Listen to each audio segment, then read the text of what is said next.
Good morning. Today we are going to start our new topic in permutation and combination, that is circular permutation. Okay? We have completed all the permutations and combination cases. Now today we are going to start our circular permutation. So what is circular permutation? Circular permutation के बारे में सबसे पहले हम जानेंगे कि circular permutation होता क्या है. Okay? I am considering four objects. Let us say A, B, C, D. I am considering four objects A, B, C, D और इन चारों ऑब्जेक्ट्स को मैं सर्कल पे ड्रॉ करता हूँ. ठीक है, अगर इन चारों ऑब्जेक्ट्स को मैं सर्कल पे ड्रॉ करता हूँ तो मेरे पास मिलेगा A, B, C and D. इन चारों ऑब्जेक्ट्स को मैंने एक सर्कल पे ड्रॉ किया और किस डायरेक्शन में ड्रॉ किया? एंटी क्लॉकवाइज डायरेक्शन में मैं इनको कंसिडर कर रहा हूँ. तो मैंने इनको ड्रॉ किया तो ये मिला A, B, C, D. Then मैं क्या कर रहा हूँ? A की पोजीशन को एंटी क्लॉकवाइज डायरेक्शन में एक शिफ्ट कर रहा हूँ. अगर A की पोजीशन को मैं एंटी क्लॉकवाइज डायरेक्शन में एक पोजीशन शिफ्ट कर दूंगा तो मुझे अब ऑब्जेक्ट कैसे मिलेंगे हम लोग देखते हैं. आपको यहाँ पे मिल जाएगा D, यहाँ पे मिल जाएगा A, यहाँ पे मिल जाएगा B और यहाँ पे कितना मिल जाएगा C. फिर एक बार और हम लोग A को एंटी क्लॉकवाइज डायरेक्शन में एक पोजीशन और शिफ्ट करते हैं. तो एक पोजीशन और शिफ्ट करेंगे तो यहाँ पे आपको मिलेगा C, यहाँ पे आपको मिलेगा D, यहाँ पे मिलेगा आपको A और यहाँ पे क्या मिलेगा B. और एक बार और हम लोग एंटी क्लॉकवाइज डायरेक्शन में ABCD को अरेंज करते हैं तो वो क्या मिल जाएगा हमें? It will become A, B, C and D. तो यहाँ पे आप एक चीज देख सकते हैं कि यहाँ पे जो ABCD का अरेंजमेंट था, ABCD ऑब्जेक्ट्स का अरेंजमेंट था, एंटी क्लॉकवाइज डायरेक्शन में हम बार बार उनकी पोजीशन चेंज करते गए, पर एंटी क्लॉकवाइज सेंस में ये सारी पोजीशन क्या है? सेम. अगर हम एंटी क्लॉकवाइज सेंस की बात करें तो ये क्या लिखा हुआ है? ये चारों चीजें सेम लिखी हुई है, चारों केस सेम लिखे हुए हैं. Let us suppose we will take an example of linear arrangement.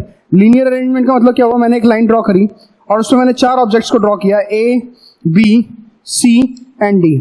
If I change the position of, अगर मैं A की पोजीशन को चेंज करता हूं तो मुझे क्या मिलेगा? सबसे पहले D मिलेगा, देन A मिलेगा, देन B मिलेगा, देन C मिलेगा. फिर यहां पे क्या होगा? यहां पे हमें मिल जाएगा C, then D, then A, then B and the final one will be what? Final will be B. B के बाद हमें मिलेगा C के बाद D मिलेगा D और D के बाद मिलेगा A. हमने चार ऑब्जेक्ट्स को, we have consider four objects and four objects we have plotted on the circle and by moving one person anti clockwise या one object anti clockwise we are seeing there are four cases and if we consider them on the circular arrangement. अगर हम उसको circular arrangement की बात करते हैं तो circular arrangement के अंदर ये चारों एंटी क्लॉकवाइज सेंस में क्या लिखे हुए? एक तरह से सेम लिखे हुए हैं. बट यहाँ पे अगर हम लीनियर अरेंजमेंट की बात करें तो लीनियर अरेंजमेंट में आपके सबसे पहले क्या लिखा हुआ है? ABCD. देन आपके पास एक पोजीशन चेंज करने पे D वाला फर्स्ट पे आ जाएगा, then it will become D, AB, CV, then CD, AB, then B, C, D, A. तो लीनियर अरेंजमेंट में ये चारों पोजीशन क्या है? अलग अलग है. ये चारों पोजीशन क्या है? अलग अलग है. ये चारों पोजीशन सेम नहीं है. यानी सर्कुलर परम्यूटेशन में आप सर्कुलर परम्यूटेशन देख रहे हैं तो चार ऑब्जेक्ट आपने लिए और चार ऑब्जेक्ट के लिए आपको क्या मिल रहा है? आप सर्कुलरली उनको अरेंज कर रहे हैं तो आपको एक केस मिल रहा है, पर लीनियर कॉम्बिनेशन में कितने मिल रहे हैं आपको? चार केसेस मिल रहे हैं और वो चारों केसेस कैसे? अलग अलग, क्योंकि लीनियर कॉम्बिनेशन में चारों केसेस आपस में अलग अलग होंगे. तो यहां पे अगर मैं बात करना चाहूं तो क्या मैं लिख सकता हूं? Number of linear combination. अगर हम बात करें कि हमारे पास सर्कल में n ऑब्जेक्ट्स हैं, अगर सर्कल में n ऑब्जेक्ट्स है इसका मतलब क्या होगा? सर्कल में n ऑब्जेक्ट हैं तो उसके लिए तो हम एक ही कंसीडर केस करेंगे, पर अगर सर्कुलर इसमें लीनियर कॉम्बिनेशन में अगर वो n ऑब्जेक्ट्स आ रहे हैं तो वो टोटल आपस में कितने तरीके से अरेंज हो सकते हैं? n फैक्टोरियल तरीके से वो आपस में अरेंज हो सकते हैं. तो ये बात आप समझेंगे. तो number of linear combinations is equal to n into n times number of circular permutation होगा. नंबर ऑफ सर्कुलर परम्यूटेशन होगा. अब बात करते हैं हम n ऑब्जेक्ट्स की. अगर मैं n ऑब्जेक्ट्स की बात कर रहा हूं तो नंबर ऑफ लीनियर कॉम्बिनेशन या नंबर ऑफ लीनियर परम्यूटेशन जो होगा हमारे पास, तो कॉम्बिनेशन या उसको बोलते हैं नंबर ऑफ लीनियर परम्यूटेशंस बोलते हैं, कॉम्बिनेशन नहीं. अरेंज भी करना है हमें यहाँ पे. तो नंबर ऑफ लीनियर परम्यूटेशन की बात करूंगा तो नंबर ऑफ लीनियर परम्यूटेशन हमारे पास कितने होंगे? n ऑब्जेक्ट्स का. It will become n factorial. क्योंकि n ऑब्जेक्ट्स को आपको लीनियरली अरेंज करना है तो आप कितने तरीके से कर सकते हैं? n फैक्टोरियल तरीके से कर सकते हैं. That is equal to what? n into number of circular permutation. Number of circular permutation. अगर नंबर ऑफ सर्कुलर परम्यूटेशन की बात करेंगे तो आप उसको x मान लीजिए, तो x will become n factorial divided bye n. n factorial को मैं क्या लिख सकता हूँ? n फैक्टोरियल को मैं लिख सकता हूँ n इंटू n माइनस 1 का factorial divided bye n. n से n क्या हो गया? कैंसिल. तो आपका x का वैल्यू यानी सर्कुलर परम्यूटेशन में अरेंजमेंट करने के तरीके टोटल कितने होंगे, n-1 का फैक्टोरियल. इस बात को आप ध्यान रखेंगे.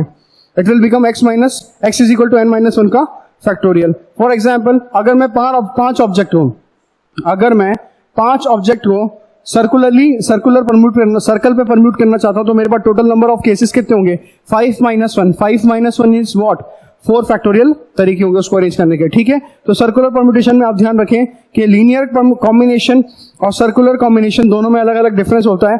अगर आप बात करें इन चारों ऑब्जेक्ट्स को आपने सर्कल पे प्लेस किया है, तो इन चारों ऑब्जेक्ट के लिए एंटी क्लॉकवाइज सेंस में सारी पोजीशन क्या है, सेम है. पर अगर लीनियर कॉम्बिनेशन में हम बात करें तो लीनियर पोजीशन में ये चारों केसेस क्या है आपके पास, डिफरेंट है. सपोज ए पर्सन पहले भी बैठा हुआ था, तो बाद में क्या हुआ, लास्ट पोजीशन पे वो क्या चला गया, लास्ट पे चला गया, और डी वाले कहां पे आ गया.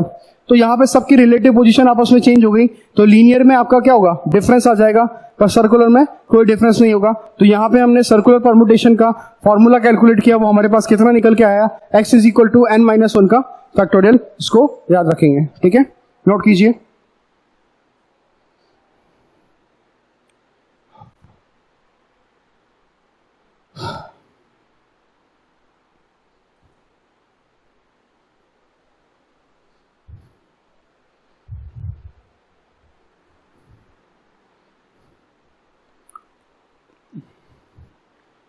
नेक्स्ट देखते हैं. Let's see next case. ये तो हमारा पहला केस था कि हमारे पास n ऑब्जेक्ट्स हैं, अगर उसको हमें सर्कल पे अरेंज करना है तो उसके तरीके कितने होंगे, n-1 फैक्टोरियल. आप इसको याद रखेंगे. सेकंड केस जो होगा हमारा, सेकंड केस जो होगा वो हमारा होगा anti clockwise and clockwise sense. Anti clockwise and clockwise sense. ठीक है, जैसे कि हम लोग बात करते हैं गार्लैंड्स के केस में, गार्लैंड्स हम लोग समझते हैं फूलों वाली माला जो होती है, गार्लैंड्स के केस में और नेकलेसेस के केस में. तो गार्लैंड के केस में और नेकलेसेस के केस में आप क्लॉकवाइज चलें चाहे आप एंटी क्लॉकवाइज चलें, दोनों पोजीशन क्या मानी जाती है, सेम मानी जाती है. सर्कल की बात करें तो सर्कल के केस में क्या होगा, अगर आप सर्कुलर केस में, गार्लैंड्स के केस में और नेकलेसेस के केस में आप क्लॉकवाइज चलें, आप किसी ऑब्जेक्ट को सेलेक्ट कर लें, ए ऑब्जेक्ट, या फिर आप ले लें 4 कलर, आपके पास 4 कलर का गार्लैंड है, सपोज उसमें 4 तरह के फ्लावर्स यूज हो रहे हैं, रेड, ब्लू, ग्रीन, येलो. तो आप रेड से स्टार्ट हुए तो red, then blue, then green, then yellow. और अगर आप उसको है ना क्लॉकवाइज डायरेक्शन में भी चलेंगे तो दोनों पोजीशन क्या मानी जाती है, सेम मानी जाती है. तो यहां पे गार्लैंड्स और नेकलेसेस के केस में मैं लिखता हूं, इन case of garlands and necklaces, in case of garlands and necklaces, clockwise and anti-clockwise arrangement are considered as one arrangement. इस केस में आपके पास क्लॉकवाइज और एंटी क्लॉकवाइज को क्या माना जाएगा, केवल एक अरेंजमेंट माना जाएगा. इसका मतलब जो टोटल नंबर ऑफ अरेंजमेंट हमारे पास आएंगे वो क्या आएंगे, n-1 का फैक्टोरियल सर्कल में अरेंज करने का, divided by 2 factorial, divide by 2, क्योंकि यहाँ पे क्लॉकवाइज और एंटी क्लॉकवाइज पोजीशन को हम लोग क्या करते हैं, सेम कंसीडर करते हैं. तो it will become n-1 factorial divided by 2 in case of garlands and necklaces. The difference is from which angle we are seeing. If you are seeing from clockwise direction और which you are seeing from anti clockwise direction, तो both cases they will become same. तो it will become n-1 factorial divided by 2 in cases of garlands and necklaces. Okay,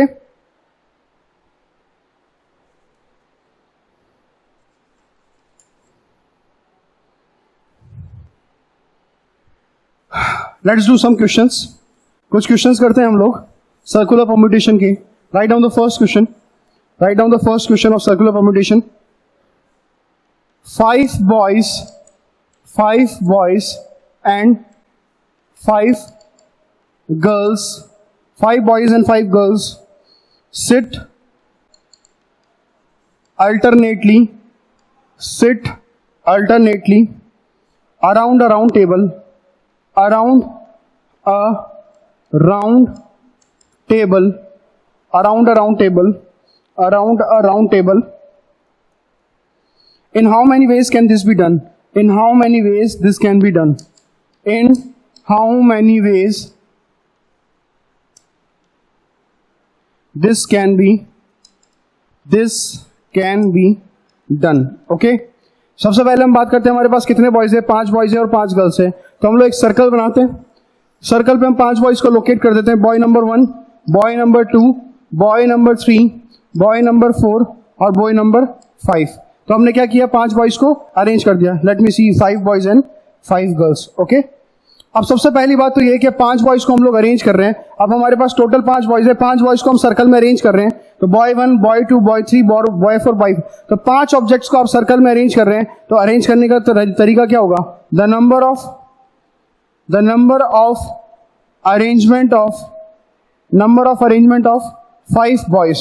5 boys को arrange करने का तरीका कितना होगा, 5 - 1 factorial that is equal to 4 factorial. यानी आपने क्या किया, बॉयज को अरेंज कर दिया और बोला क्या गया, 5 गर्ल्स सिट अल्टरनेटिवली। अब सारे बॉयज और सारे गर्ल्स क्या आने चाहिए, अल्टरनेट आने चाहिए। यानी गर्ल्स किस किस पोजीशन पे आ सकती है, एक इस पोजीशन पे, एक इस पोजीशन पे, एक इस पोजीशन पे, एक इस पोजीशन पे और एक इस पोजीशन पे। तो टोटल आपके पास क्रॉस कितने हुए, 1 2 3 4 5। यानी आपके पास 5 पोजीशन है और 5 पोजीशन पे आपको क्या बिठानी है, गर्ल्स को बिठाना है। तो 5 पोजीशन और 5 गर्ल्स। तो अरेंज करने का तरीका कितना होगा, अरेंजमेंट ऑफ गर्ल्स। गर्ल्स को कैसे अरेंज करोगे आप, जिससे बॉयज और गर्ल्स आपस में क्या है, अल्टरनेट है। और बॉयज और गर्ल्स अगर आपस में अल्टरनेट आते हैं, इसका मतलब जितनी भी क्रॉस की पोजीशन है, in all the cross position girls should be placed. So there are 5 places and there are 5 girls, and if you want to arrange 5 girls on 5 places, then it will be equal to what, 5 factorial. So arrangement of girls will equal to 5 factorial. So total answer will be 5 factorial into 4 factorial. Because अगर आप उल्टा मान के भी चलते, कैसे मान के चलते, अगर आप मान लीजिए 5 गर्ल्स को पहले अरेंज कर लेते, तो girl number 1, girl number 2, girl number 3, girl number 4, girl number 5। तो गर्ल्स को सर्कल पे अरेंज करने का तरीका क्या होता, 4 फैक्टोरियल। उस केस में भी आंसर क्या आता, 4 फैक्टोरियल। और आपको बोला गया है कि गर्ल्स और बॉयज एक साथ ना हो। तो गर्ल्स और बॉयज एक साथ ना हो मतलब जितने भी क्रॉस के साइन आपको मिल रहे हैं, उन क्रॉस के साइंस पे हम लोग क्या कर सकते थे, बॉयज को प्लेस कर सकते थे। और 5 पोजीशन है और 5 पोजीशन पे आपको 5 बॉयज को पुट करना है। तो अरेंजमेंट के तरीके कितने होंगे, 5 फैक्टोरियल। तो आप उल्टा केस लेके भी सॉल्व करते, वाइस वर्सा भी लेके सॉल्व करते, तो आपको आंसर क्या मिलता, सेम मिलता। तो total answer will B 5 factorial into 4 factorial. Note it down.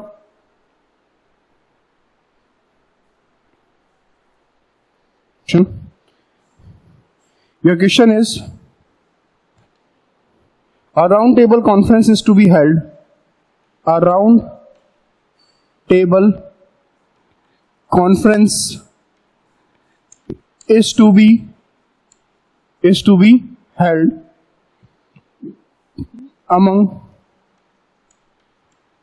20 delegates from different countries.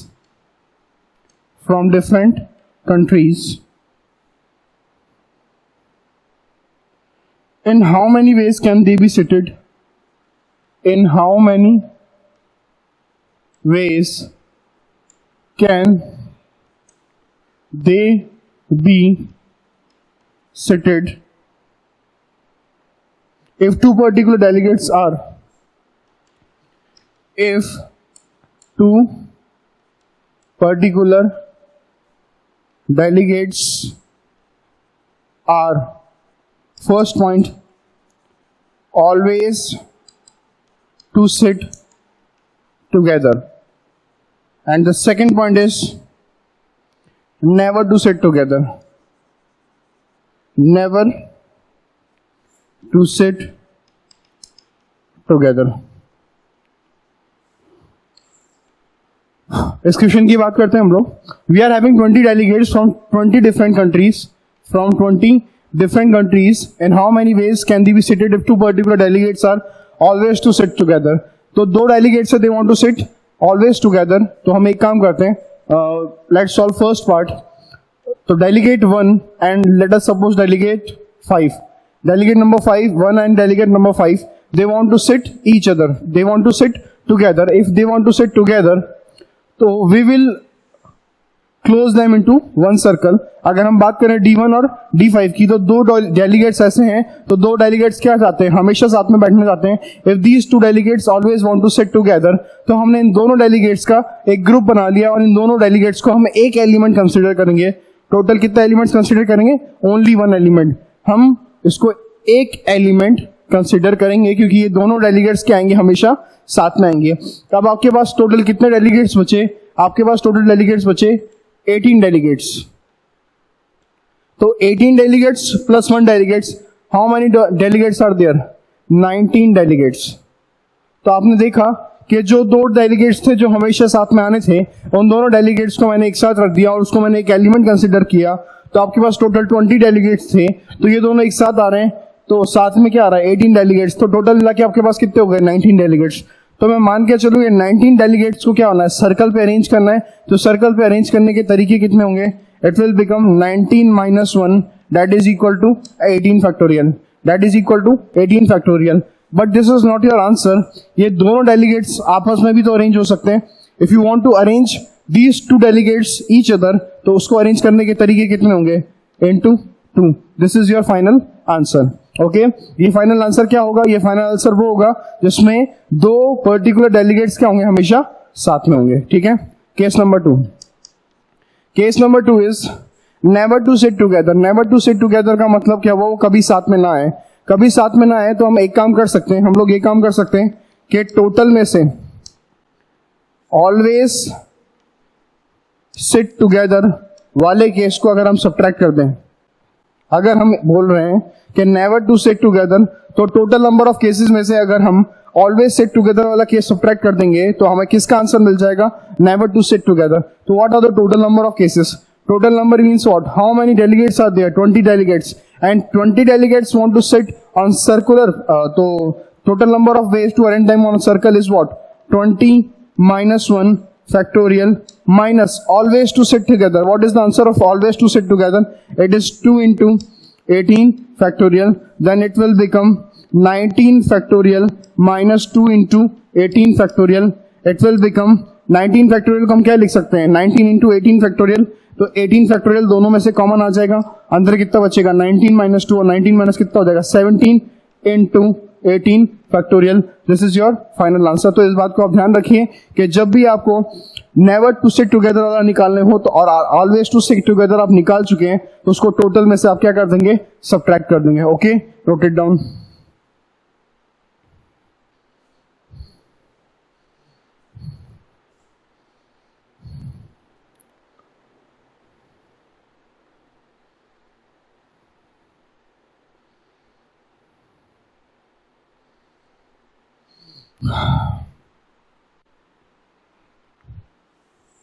एक और क्वेश्चन देखते हैं हम लोग।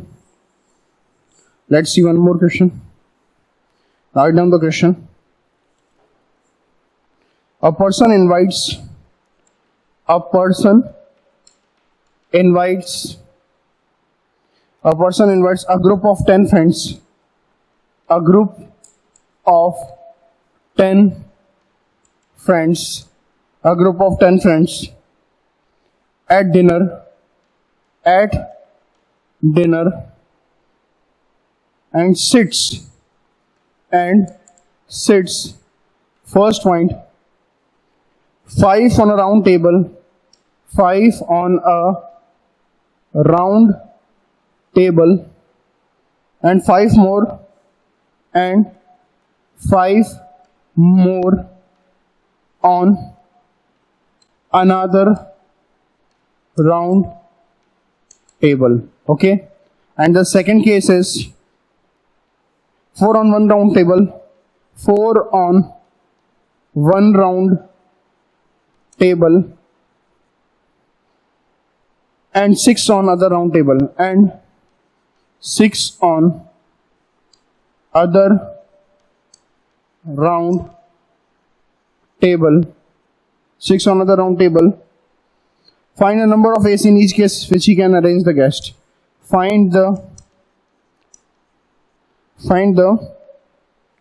number of ways in each case in which he can arrange the guest.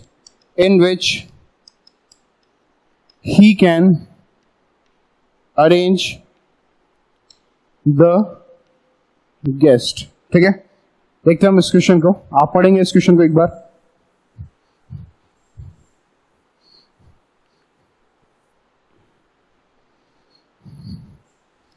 Case number 1 is a person invites a group of 10 friends at dinner and sits. पहला case है हमारे पास 5 on a round table and 5 more on the another round table. तो हमारे पास total कितनी tables हैं यहाँ पे? 2 tables हैं और हमें टोटल कितने पर्सन्स इनवाइट किए हैं? पर्सन ने कितने पर्सन्स को इनवाइट किया है? He has invited 10 friends at dinner and he want to make them sit 5 on one round table and 5 on the other round table. So let us suppose solve first case. If you are solving first case, then first of all you have to select 5 person which are going to sit on the table number 1. So you have to select 5 person. So what is the process of selection of 5 person? It will become 10C5. आपको 2 table दी हुई है, you are having 2 tables and if you want to arrange 10 people on 2 tables, 5 on one table and 5 on other table, then you should know on first table how many people you have to make them sit. Okay, the number of selection of 5 people from 10 people which are going to be sit on the first table, that will be equal to what? 10C5 into if you have selected 5 people that are going to sit on the first table, then how they can sit? It is equal to 5 minus 1 factorial, because it is always equal to number of arrangement, that is equal to what? N minus 1 factorial. So total 5 person you are sitting on the first table, then it will become 5 minus 1 factorial into if you have selected 5 people and let them make sit on the first table, then what are the cases to make the people sit on the second table? It will equivalent to sit 5 people on the circular permutation. तो आपके पास 5 लोग बचे और 5 लोगों को आपको दूसरी table पे बिठाना है जो कि राउंड है. तो the number of cases will be equal to what? n minus 1 factorial and it is also equal to 5 minus 1 factorial. तो answer will become 10C5 into 4 factorial into 4 factorial. This is your final answer. Okay, आप समझ गए होंगे इस बात को. First of all you have to select the person whom you are making sit on the table number 1. So you have selected 5 person because first 5 on the round table and 5 more on the other table. तो दोनों table से आपके पास 5 person थे. तो first you have selected 5 person from 10 person, then automatically remaining 5 person will go on the second table and the number of arrangement on table is n minus 1 factorial, that is 5 minus 1 factorial, that is 4 factorial. In case number 2, we are talking about case number 2. In case number 2, 4 on one round table and 6 on another round table. यानी 4 को आपको एक round table पे रखना है और बाकी बचे 6 को क्या करना है? दूसरे राउंड टेबल पे बिठाना है. तो सबसे पहले आप एक काम कीजिए, 10 में से 6 पीपल को सेलेक्ट कर लीजिए. Select 6 people from 10 which are going to sit on one table. तो उसको अरेंज करने के तरीके कितना होगा? 6 minus 1 का फैक्टोरियल इनटू अब बचे कितने? दूसरी टेबल पे बैठने के लिए आपके पास कितने लोग बचे? You are having 4 people to sit on the table number 2. तो हम उसको क्या लिख सकते हैं? 4 minus 1 फैक्टोरियल. तो answer will become what? Answer will become 10C6 into 5 factorial into 3 factorial. आप सोच रहे होंगे कि मैंने पहले 4 क्यों नहीं लिया? आप सोच रहे होंगे कि मैंने 4 पीपल्स को सेलेक्ट क्यों नहीं किया? आप चाहें तो वैसे भी कर सकते हैं, आप चाहें तो वैसे भी कर सकते हैं, आंसर सेम आएगा. तो it will equal to what? 10C4 और हम लोग जानते हैं कि 10C6 किसके बराबर होता है? 10C4 के बराबर होता है. तो 10C6 की जगह मैं 10C4 भी लिख सकता था. देन 4 minus 1 का factorial, 4 minus 1 factorial what? 3 factorial. That is available in the answer. और बचे हुए 6 लोगों को सर्कल पे सर्कुलर टेबल पे आपको अरेंज करना है. Then it will equal to what? 6 minus 1 का factorial. The answer will be same if you have considered 4 persons instead of 6 person. Okay, note it down.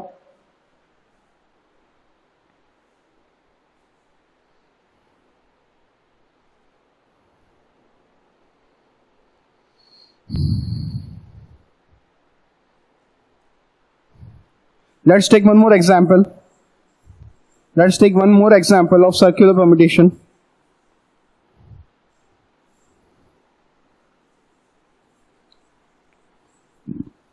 The question is 6 person A, B, C, D, E, F. 6 persons A, B, C, D, E, F. These are 6 person A, B, C, D, E, F are to be seated at a circular table. Are to be seated at a circular table. In how many ways can this be done? In how many ways can this be done? Can this be done? if A should have either, if A should have either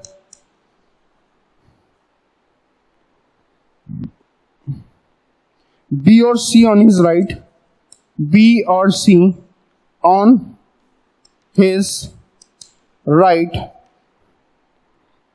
and B must always have, and B must always have, B must always have either C or D on his right, either C or D in his right, have either C or D in his right. This is a very good question. This is a very good question. Let's solve this question. You have to take two cases here. आपको यहाँ पे दो cases consider करने पड़ेंगे. वो cases क्या क्या होंगे देखते हैं. सबसे पहले तो हम लोग सबसे पहले नाम क्या करते हैं, A, B, C, D, E और F, इनको हम पोजीशंस असाइन कर देते हैं. First position, second position, third position, fourth position. मैं नंबर से बात कर रहा हूं. यहाँ पे नंबर से बात कर रहा हूं, इसका मतलब मैं 6 पोजीशंस मान के चल रहा हूं. 6 पोजीशन कौन कौन सी मान के चल रहा हूं? First position, second position, third position, fourth position, fifth position, sixth position. I am taking case number 1. Case number 1 की बात कर रहा हूं मैं. तो केस नंबर 1 पे मैं क्या कर रहा हूं, मैं फर्स्ट पोजीशन पे क्या रख रहा हूं, ए को. अगर मैं फर्स्ट पोजीशन पे ए रख रहा हूं तो ऑब्वियस सी बात है कि सेकंड पोजीशन में मैं क्या रख सकता हूं, सेकंड पोजीशन में मैं या तो बी रख सकता हूं या फिर सी रख सकता हूं. तो पहला केस क्या मान के चल रहा हूं, अगर फर्स्ट पोजीशन पे मेरे पास ए है तो मैं सेकंड पोजीशन पे क्या रख रहा हूं, बी. ठीक है, इस बात को समझ रहे होंगे आप. अगर मैंने पहली पोजीशन पे ए को लिया है तो सेकंड पोजीशन को मैं क्या रख रहा हूं, बी, क्योंकि मुझे बोला गया है कि ए शुड हैव आइदर बी और सी ऑन हिज राइट. तो ए के राइट में मैं पहला केस लेके चल रहा हूं कि ए के राइट में मैं किसको कंसिडर कर रहा हूं, आई एम कंसिडरिंग बी. तो ठीक है, सेकंड पोजीशन पे आपका क्या आ सकता है, बी आ सकता है. फिर हम बात करते हैं थर्ड पोजीशन की. थर्ड पोजीशन पे आपका क्या आ सकता है, या तो सी आ सकता है या फिर डी आ सकता है. ये दोनों पोजीशन आपकी फिक्स है. इन दोनों पोजीशन को आपने फिक्स कर दिया कि फर्स्ट पोजीशन पे आपका हमेशा क्या आ रहा है, ए आ रहा है. और सेकंड पोजीशन की बात कर रहा हूं तो I am taking A should have either B और सी. तो in first case I am taking B is on the right side of A. तो हम पहले मान के चल रहे हैं कि बी, फर्स्ट केस में बी क्या है, राइट साइड ऑफ ए. तो थर्ड पोजीशन की बात करूंगा तो B must always have either C और डी इन हिज राइट. तो बी के राइट में या तो सी आना चाहिए या फिर डी आना चाहिए. तो in third position we are having two cases, either C can come और either D can come. Next, how many places are left, 3 places are left. तो 3 प्लेसेस को अरेंज करने का तरीका कितना होगा, दैट इज 3 फैक्टोरियल, है ना. First, second, third we are having, first is fixed, second is fixed. At third position you are having 2 cases, C or D, and out of 2 cases you have to select only one. तो answer will be what, 2C1. Answer will be 2C1. तो 2 words में से, 2 alphabet में से आपको एक alphabet select करना है, तो आंसर विल बी 2C1. तो अगर इन दोनों में से हमने एक लेटर को यहाँ पर सेलेक्ट कर लिया तो आपके पास कितनी पोजीशन बची, you are having 3 positions, and the number of arrangement to arrange at 3 position is what, 3 factorial. तो answer will be 2C1 into 3 factorial, that will equal to 6 into 2, that is equal to total 12 cases. कौन से 12 cases होंगे? If you have fixed A on the first position and B on the right of A and you are taking third position at C or D, आप third position पे या तो C को ले रहे हैं या फिर D को ले रहे हैं, तो ऑब्वियस ही बात है आपके पास 3 पोजीशंस खाली बचेगी. उन 3 पोजीशंस को अरेंज करने का तरीका क्या होगा, 3 फैक्टोरियल, और इन दोनों में से एक पोजीशन ये आएगी तो it will become 2C1. Let's take second case. हम लोग केस नंबर 2 की बात करते हैं. केस नंबर 2 की बात करते हैं. If you are talking about case number 2, तो फर्स्ट पोजीशन पे अभी भी क्या आएगा, A, but I am taking B on second position, sorry not B, I am taking C on second position. मैं सी को कौन सी पोजीशन पे ले रहा हूं, second, because in first case we have taken B on the right of A, now I am taking C on the right of A. C कहां पे आ सकता है, ए के राइट में. तो सी और ए वाली पोजीशन आपकी क्या हो गई, फिक्स होगी. अब बात करते हैं बी की. तो बी क्या है, बी आपकी 3 पोजीशन में से किसी भी पोजीशन पे आ सकता है. बी या तो 3 पे आ सकता है, या 4 पे आ सकता है, या 5 पे आ सकता है. बी के पास 3 ऑप्शन हो गए. बी के पास क्या क्या ऑप्शन हो गए, बी आपके 3 पे भी आ सकता है, 3 पे भी आ सकता है, 4th पोजीशन पे आ सकता है, 5th पोजीशन पे भी आ सकता है. तो बी के लिए हम लोग क्या करेंगे, इन तीनों पोजीशन में से एक पोजीशन सेलेक्ट कर लेंगे, that is what, 3C1. That is what, 3C1. अब एक कंपल्शन है. एक कंपल्शन क्या है कि B must always have either C or D in his right. अब C और D in his right का मतलब क्या हुआ? A के राइट में C जा चुका है, अगर B थर्ड पोजीशन पे आता है या फोर्थ पोजीशन पे आता है या फिफ्थ पोजीशन पे आता है तो हमेशा D उसके क्या होगा? राइट में होगा. तो D must be on the right of B. ठीक है, तो आपने A को फिक्स कर दिया, आपने C को फिक्स कर दिया. अगर मान लीजिए B थर्ड पोजीशन पे आ रहा है तो इट इज कंपल्सरी कि D को कौन सी पोजीशन पे आना पड़ेगा? फोर्थ पे. अगर B फोर्थ पोजीशन पे आता है then it is compulsory D को फिफ्थ पोजीशन पे आना पड़ेगा. And if B is coming on the fifth position then it is compulsory for D to come at sixth position. तो यहां हम एक बात कर सकते हैं कि आपके पास 4 पोजीशन फिक्स हो चुकी है. B इन तीनों में से एक पोजीशन लेगा. We have selected one position out of 3, then it is become 3C1 and D is fixed, then it should be on the right of B. तो हमारे पास अभी भी कितनी पोजीशन बची? 2 पोजीशन आपस में कितने तरीके से अरेंज हो सकती है? 2 फैक्टोरियल तरीके से. तो final answer will be what? 3C1 into 2 factorial, that is equal to what? तो total answer will B either this case or either this case. जब भी ऐसी कंडीशन आ जाती है कि either this case और either this case, तो total answer क्या होता है? दोनों केसेस का एडिशन. तो it will become 12 plus 6 means 18. Okay, note it down.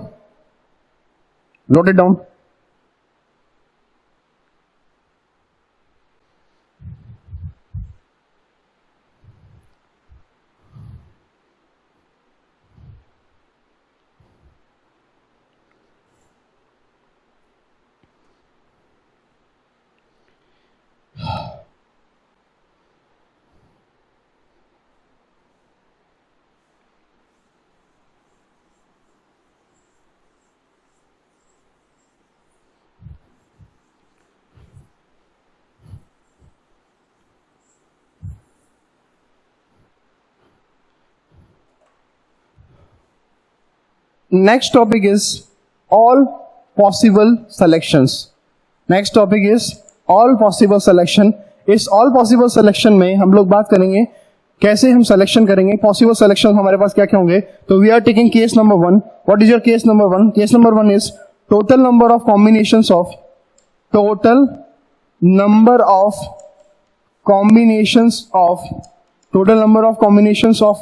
n different things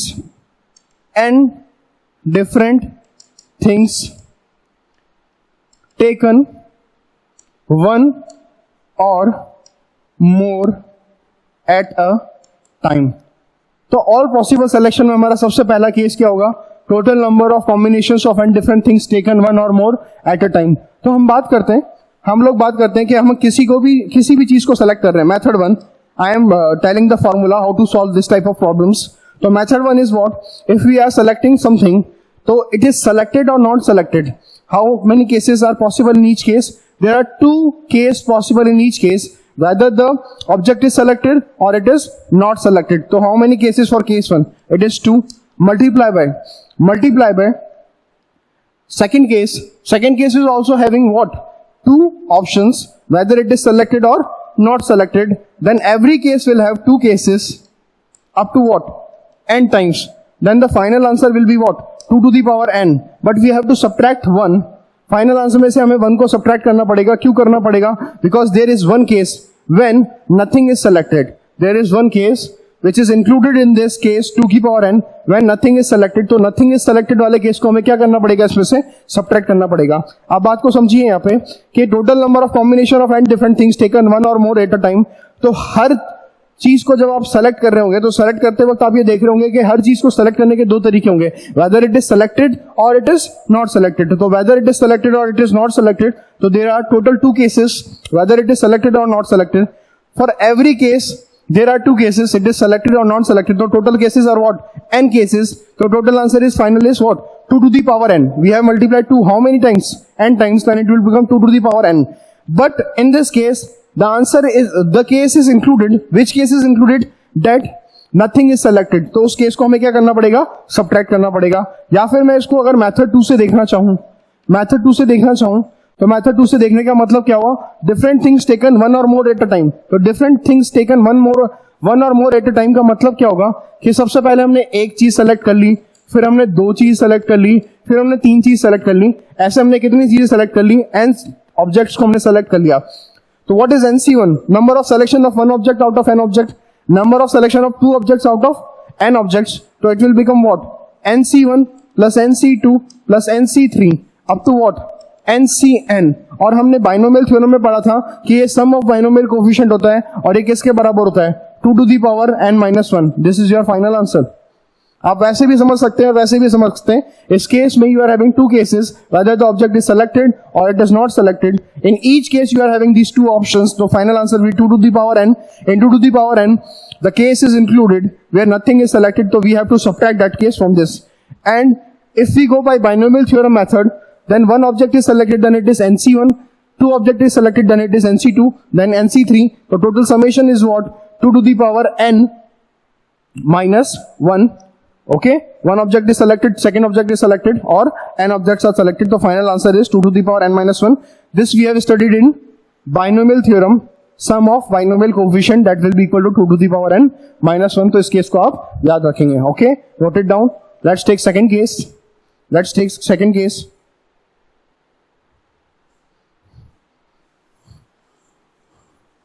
What is your second case? Your second case is total number of selections of selection of one or more things from P identical things, Q identical things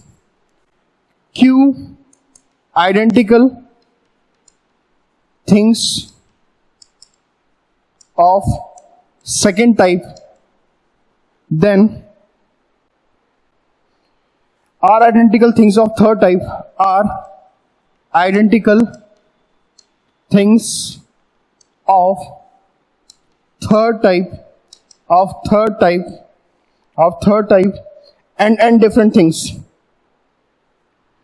and different things. तो इस case को solve करना है, तो इस case का answer मैं बता देता हूं. What is the answer of this case? Total number of selection of 1 और more thing from P identical things, Q identical things, and R identical things of third type, and final one is n different thing. So an answer will be what? P plus 1 into Q plus 1 into R plus 1 into 2 to the power n minus 1. इस case को हम लोग देखते हैं कि case आया कहां से. Let's see. सबसे पहले हम बात करेंगे कि P आइडेंटिकल थिंग्स की. तो P आइडेंटिकल थिंग्स की हम लोग बात करेंगे तो P आइडेंटिकल थिंग्स में से हम कैसे सेलेक्ट कर सकते हैं? या तो हम एक भी ना लें, 1 ले लें, 2 ले लें, 3 ले लें, 4 ले लें, 5 ऑब्जेक्ट्स ले लें, 6 ऑब्जेक्ट्स ले लें. तो टोटल नंबर ऑफ केसेस कितने मिलेंगे हमें? P plus 1 cases, then similarly Q plus 1 cases, then R plus 1 cases. ठीक है. अगर हम फोर्थ की बात करें कि हमारे पास कितनी डिफरेंट थिंग्स हैं, एंड डिफरेंट थिंग्स हैं, तो एंड डिफरेंट थिंग्स को सेलेक्ट करने का तरीका क्या होता है? या तो वो हमारे पास आ जाए whether it is selected or it is not selected. Then in second case or it is not selected. So total how many cases are there? 2 to the power n cases. So final answer is what? P plus 1 into Q plus 1 into R plus 1 into 2 to the power n minus 1. 1 हमने क्यों subtract किया है? When 0 is selected. 0 is selected means nothing is selected. तो इसको आपको हर case में subtract करने पड़ेगा, क्योंकि इस केस में आपके वो चीज इंक्लूड हो गई है कि nothing is selected. तो nothing is selected वाली चीज आपके अंदर इस पूरे केस में इंक्लूड हो गई है, तो उसको आपको क्या करना पड़ेगा? सब्ट्रैक्ट करना पड़ेगा. तो it will become P plus 1 Q plus 1 into R plus 1 2 to the power n minus 1. This is your second case. Okay? आप इन फॉर्मूले को याद रखें. According to these questions, we will apply this type of